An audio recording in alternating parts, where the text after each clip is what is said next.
Start lying on the floor in a comfortable position.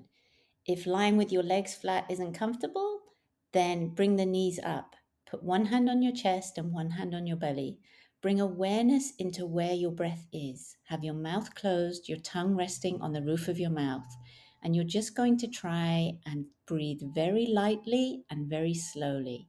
This is a moment where you get to center, you get to come back into your body. Whatever happened before is gone. Whatever you need to do next will happen next. But for now, you're in your movement snacks, you're in your body, you're connecting, you're letting the floor support you, and just relax. And if you can create a space after the exhale, let the body soften.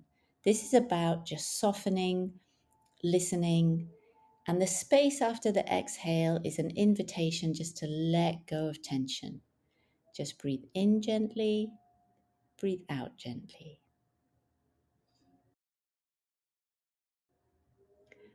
So after that first minute, you're just going to then move into some really nice rolls. So you're going to extend the legs and bring the arms overhead.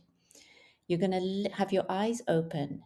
Lift the head and lift your left arm. You're going to then reach that arm over and your eyes are going to follow it and let the body flop. And then you reverse. You're basically trying to move your whole body with just the weight of your head and your arms. The less the rest of your body is doing, the better. This is the moment when you get to be a blob. You get to be a jellyfish and you just allow this twisting to happen. Then we're going to change it and we're going to create this movement with the legs. Now, because the lower body is heavier than the upper body, you don't need your head raised. So your eyes are open, you're still breathing in and out through the nose, and you're just going to pass the leg over the other leg and let the body flop and roll all the way over. This is really soothing, really calming for the nervous system, or if you just want to feel calm. Now we're going to do egg rolls. So you're going to bring your knees up and grab them. They're going to be apart. You're going to start with the eyes and then you're going to look over to the side and let the legs fall. As the legs then fall to the ground, your head also tilts to that same side, but then you carry on looking. So the head looks kind of behind you at your shoulder, and then you reverse it. So you start in the middle, lead with the eyes, then the head, then the legs, and then the head keeps looking around. Again, breathing in and out through the nose, tongue resting on the roof of the mouth, and really letting your body roll, letting your body flop. We spend so much time in states of tension that do not serve us. And this movement will feel really nice, especially for those of you who maybe spend a lot of time sitting, who've had backache. We hold a lot of emotion in our lower back, and this can be really good and really soothing. So keep the eyes open, breathing in and out through the nose. Now we're going to combine the idea of a roll and a reach. So you're just going to curl your back a little bit. And then as you come forward, you're going to start to reach as though you're going to pick something up. Maybe it's in front of you, maybe behind you. And again, or even above you. And again, just having that gentle, soft breath in and out through the nose, tongue resting on the roof of the mouth.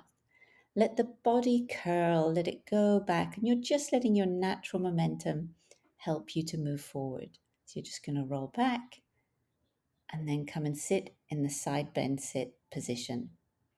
So this is just with one knee meets the foot. And again, eyes open, mouth breathing. And you're gently going to keep your feet in the same place and you're going to move your knees side to side. Use your arms behind you as a support and then gently go side to side. Don't force anything. And then if that feels comfortable, now when you go to one side, you're going to bring the other arm around and reach across. So I don't like to think of stretching. I like to think of just reaching and unfolding because the fascia internally, it unfolds. So you're using those arms at the back as a support. And then the more comfortable you get with this, you're just twisting and rotating and seeing if you can go lower. Now bring the knees back together again and see if you can do this move without using the arms behind you. So we've gone from 2 arms behind us, 1 arm support and reach. And now you're seeing, can you keep your feet in the same place and go side to side? You will find yourself shimmying forward. And then combine it. So go side to side without the hands behind you, and then reaching behind you.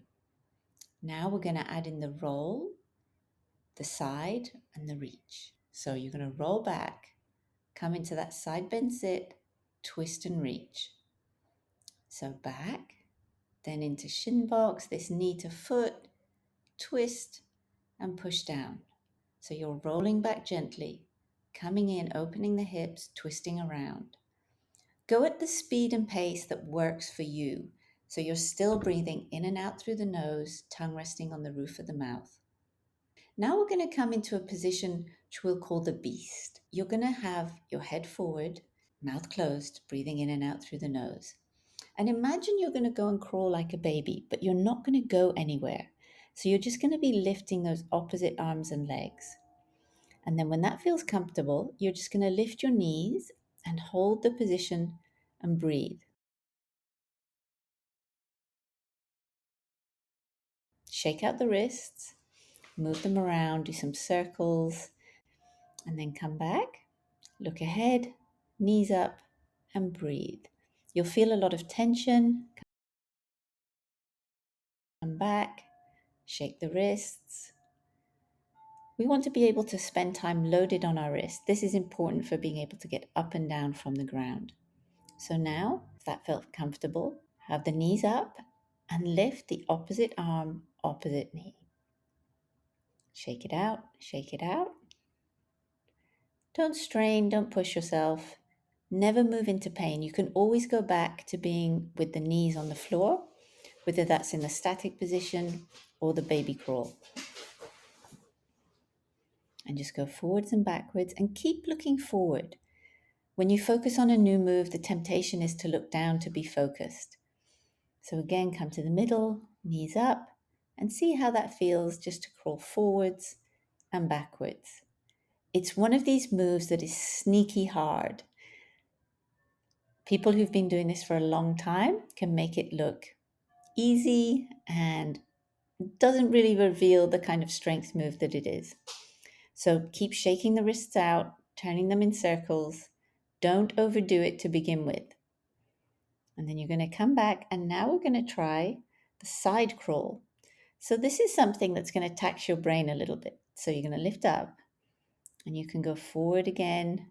Just keep this pattern in mind as you go forwards and backwards, forwards and backwards. Don't take big steps. And now for that side move. So you're going to want legs wide, hands together. So when one's wide, the other one is small. You can end up kind of getting confused with this pattern. If you do, just stop and reset. Go back to the basics. Go back to the forward crawl, the backward crawl, knees down, and just relax with that. And then this is something you're going to build up over time. So the final move in today's movement snack, we're going to be rolling back, but now moving. So you're going to stay rolling back and then twisting the body, those hips and glutes as you go up to give you momentum to move in a circle. And see if you can keep your body quite tight so the knees stay close to your chest. You'll feel your abs work more than they've ever done in crunches or anything like that. And this is actually a far more useful move. So I want you to go in both directions, and you'll probably find that one feels more demanding than the other. So if we want to be 360 degrees strong, we always want to say hello to both sides and take the movement and see what we can do. Thank you and enjoy.